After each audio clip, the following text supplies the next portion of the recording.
You ask Tiger to solve. This deals with linear equations with one unknown. The final result is x equals negative 260 over 23. Let's solve it step by step. Simplify the expression. Simplify the arithmetic.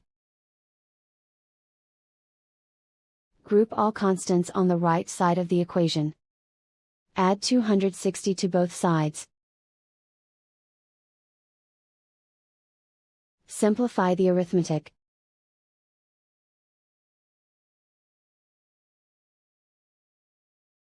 Isolate the x. Divide both sides by negative 23. Cancel out the negatives. Simplify the fraction. Move the negative sign from the denominator to the numerator. And so the final result is x equals negative 260 over 23.